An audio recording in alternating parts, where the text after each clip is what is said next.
Hi everyone, today we'll be studying about the properties of convolution, right? So first property is commutative property. Uh, it holds good for convolution sum as well as convolution integral. So first one is for convolution sum, second one is for convolution integral. Now I'll take the left to prove this, and this property is been extensively used in the problems which we have already solved. So that means if you have one sequence convolved with the other sequence, you can take the second sequence first and convolve it with the first sequence.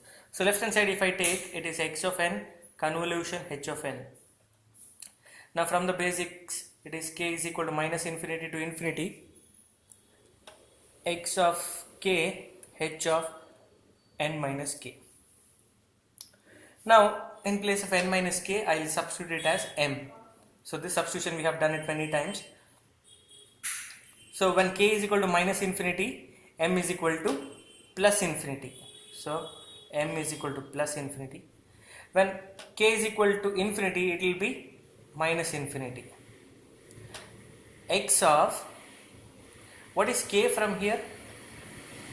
M my k is n minus m, right? So n minus m into h of m, right? So the summation limits can be interchanged. So it is summation m is equal to minus infinity to infinity h of m into x of n minus m. See, we have seen summation k is equal to minus infinity to plus infinity, x of k into h of n minus k is x of n convolution h of n. That means there is x of k term and there is n minus the k term. Here you have h of m term and n minus m term. So this would be equal to h of n convolution x of n, which is equal to the right hand side. So commutative property is proved here for discrete time convolution, that is called convolution sum. Now here again, if I take left hand side, it is x of t convolution h of t. X of t convolution h of t, from the basics it is minus infinity to infinity x of tau h of t minus tau d tau. Now I can substitute t minus tau as some other variable m. Now when this is on tau, this is also on tau. So when tau is equal to minus infinity, it is plus infinity. So it is infinity, sorry, not tau, because the new variable is m. So m is equal to infinity, because when tau is equal to minus infinity, minus of minus infinity is plus infinity. Here I will be getting m is equal to minus infinity. X of tau, what is tau? From here, tau is equal to t minus m. So t minus m, h of t minus tau is h of m into d tau.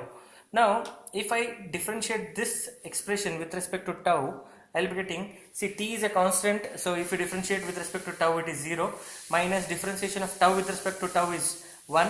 Here I will be getting dm by d tau, right? Dm by d tau, because differentiation of m with respect to tau is dm by d tau. So here I will be getting d tau is equal to minus dm, right? So here I will be getting minus dm. Now here the limits are infinity, the lower limit is plus infinity, upper limit is minus infinity. So if I interchange the limits, it is m is equal to minus infinity to plus infinity with the negative sign, because I have interchanged the limits of a definite integral. That is a property of definite integral. So I will write h of m into x of t minus m dm, and I have a minus sign, so that in minus into minus, here I will be getting plus. So if you have x of tau into h of t minus tau, it is x of t convolution h of t. In place of x, I have h of m t x of t minus m. The variable which was tau is replaced by m, so it will be h of t convolution x of t. and which is equal to the right hand side. So this is a proof for commutative property of convolution. Now the second property is distributive property of convolution. It says that x of n convolution, the sum of two discrete signals is equal to x of n convolution the first signal plus x of n convolution the second signal. Now for this we'll have the proper diagram of interconnection of systems, where so here I'll be having the summation, right? So plus here, so this is my input x of n, this is h1 of n, this is a system with impulse response h1 of n, this is h2 of n. Now I will take this output from here as y1 of n, output from here as y2 of n, and this is y of n, right? So what is the representation significance is x of n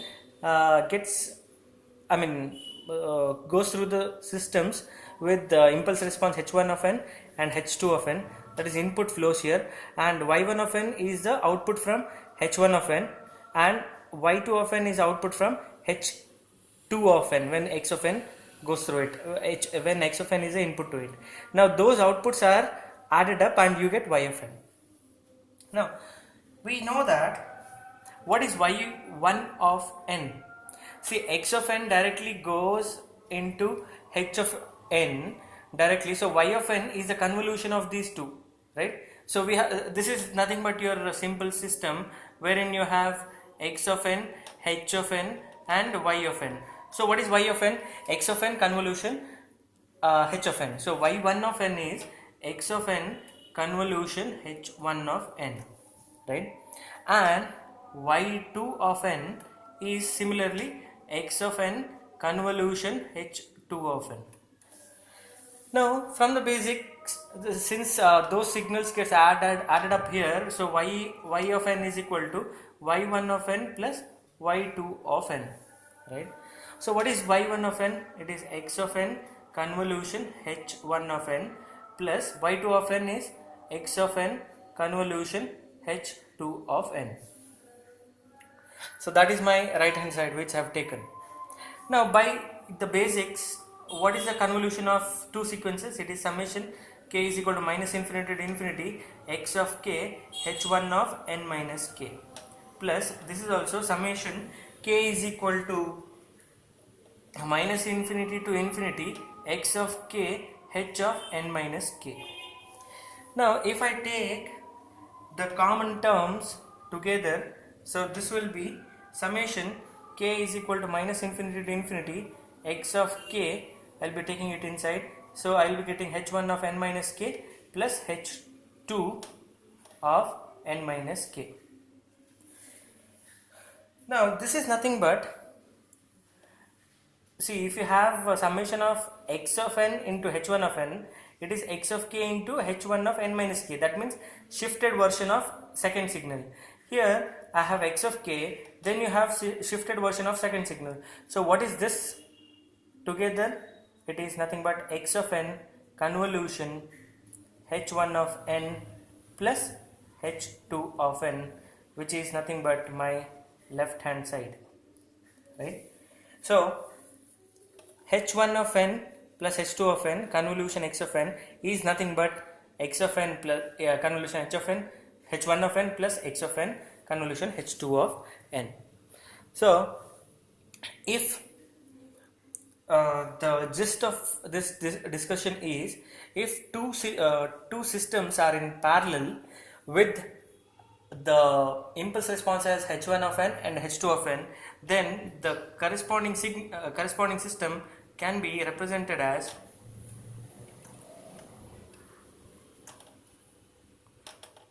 h1 of n plus h2 of n.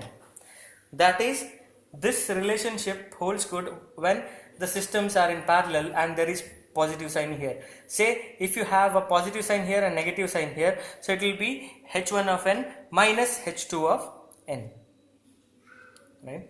So this is a proof in which we are taking this and we are proving that we will get the left hand side. We are taking the right hand side and we are proving that it is equal to the left hand side. So the proof for this is a proof for convolution sum, and the proof for convolution integral will also be the same. So you follow the same pattern, x of t, you get h1 and h2 of t. There also you take same block diagram, take this y1 of t plus y2 of t. Here instead you get minus infinity to plus infinity, x of tau, h1 of t minus tau d tau plus x2 x of tau, h2 of t minus tau. Take x of tau out and you'll get this summation. So that is nothing but x of n convolution, the sum of impulse response of the individual blocks or individual systems. So the simple understanding from this distributive property, which is one of the important properties, is if you have two sequences in series, then the overall impulse response of this is h1 of n convolution h2 of n, right? So remember this, if two systems are connected in series or cascade, then their impulse response is the convolution of those two. And when two systems are connected in parallel, the effective h of n is h1 of n plus or minus h2 of n, depending upon the signs what you have here. In this case it is h1 of n plus h2 of n. In different cases, in case if you have a negative sign here, it will be h1 of n minus h2 of n. So the same proof will hold good for convolution integral also. So I will not be solving that here. So this is a proof for distributive property of convolution sum. Now the next property is associative property of convolution, wherein I have used convolution sum. So if convolution of these two sequences is convolved with one more sequence, that is h2 of n, that will be equal to convolution of these two sequences first, and then you convolve it with the first input. Now let me take this function as f1 of n and this function as f2 of n, right? So I can write f1 of n as x of n convolution h1 of n, right? So I'll be taking some variable to write this. So I'll take m is equal to minus infinity to infinity x of m h1 of n minus m here, right? So I have taken m as a variable here to write this convolution. So f2 of n, I will take some other variable r is equal to minus infinity to infinity. Alright, I'll first write what is f2 of n. f2 of n is h1 of n convolution h2 of n. So this is summation r is equal to minus infinity to infinity h1 of r into h2 of n minus r, right? So let this 2 be here. Now let me take the left hand side. So it is x of n convolution h1 of n convolution h2 of n, which is nothing but f1 of n convolution h2 of n, because this is represented as f1 of n. Now I'll use one more variable, k is equal to minus infinity to infinity. It is f1 of k into h2 of n minus k, right? So it is from the basic that if you have two sequences x of n and h of n, it is x of k into h of n minus k. So here I have f1 of n, so it will be f1 of k into h2 of n minus k. Now what is f1 of n here? It is x, this summation. So we want to find what is f1 of k. So substitute n by k in this equation and substitute that in this equation. So it will be summation k is equal to minus infinity to infinity. f1 of k is summation m is equal to minus infinity to infinity x of m, remember n is replaced by k, that's it. So it is h1 of n minus, sorry, k minus m into h2 of n minus k. Okay, now if I rearrange this, taking m out, minus infinity to infinity, and x of m, right, I'll take summation k is equal to minus infinity to infinity h1 of k minus m into h2 of n minus k. Now I'll substitute this k minus m as some other variable r, right? This k minus m, I'll substitute it as r. Now what is n from there, or what is k from there? K is r plus n. Oh, okay, so the continuing with this, so I'll be getting summation m, or I'll leave some space here. So summation m is equal to minus infinity to infinity x of m, k is replaced by r, so I'll be getting summation r is equal to minus infinity to infinity, because when k is equal to minus infinity, r will be minus infinity, when k is equal to plus infinity, r will be plus infinity.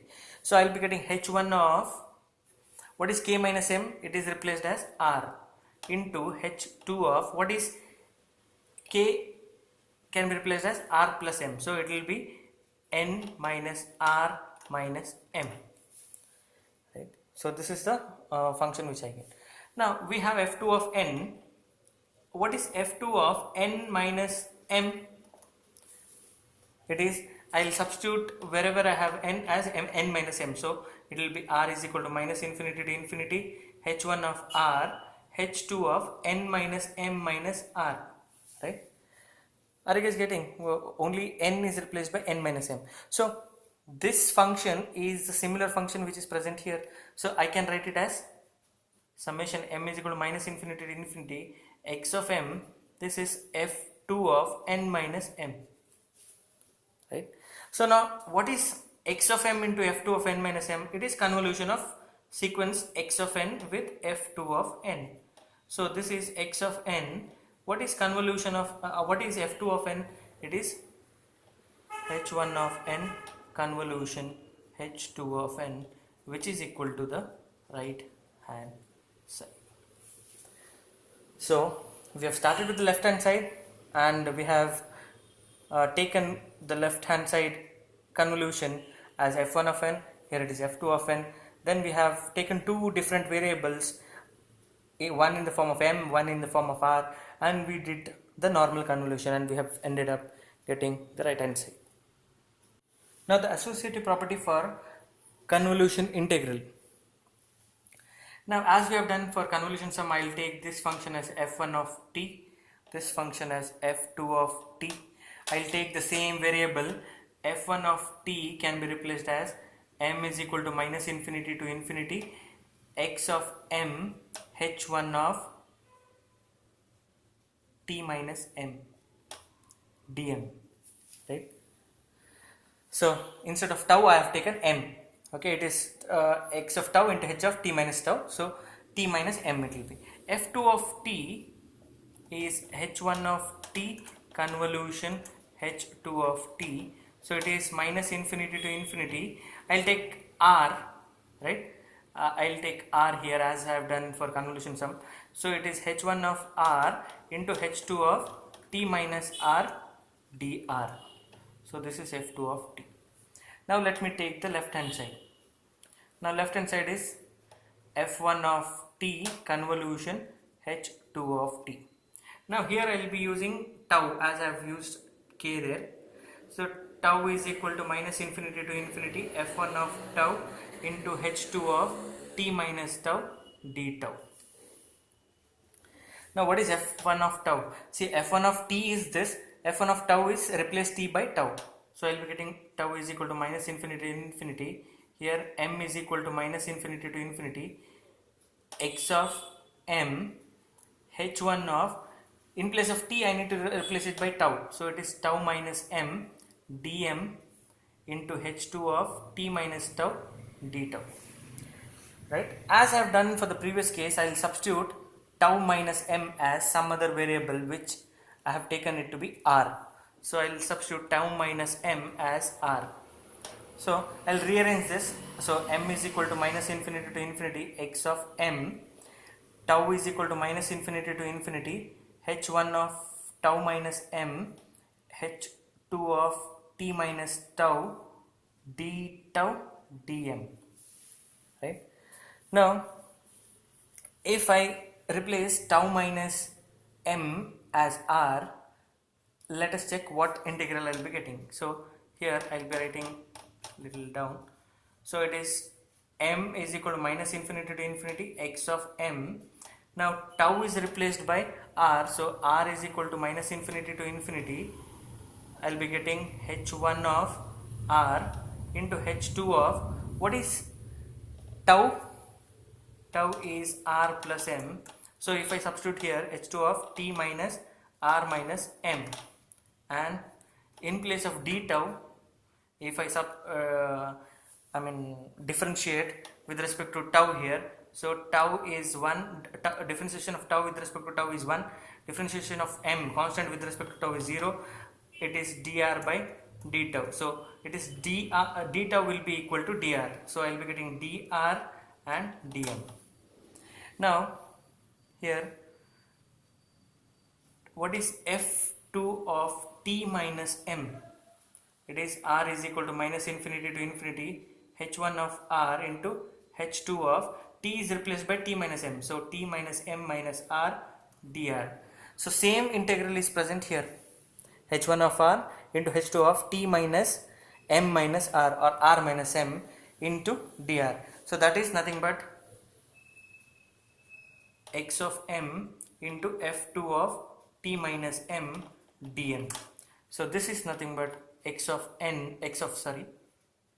since it is integral, convolution integral x of t convolution f2 of t, because you have x of m into f2 of t minus m, which is similar to x of tau into f2 of t minus 2. So this is nothing but x of t convolution f2 of t is what? It is h1 of t convolution h2 of t. So this is nothing but my right hand side. So the same procedure is followed for associative property of convolution sum as well as convolution integral. So you take two different variables to find, you assign one of the convolution as f1, other one as f2. So then you perform take two variables, then do the common convolution integral. You will end up proving the associative property.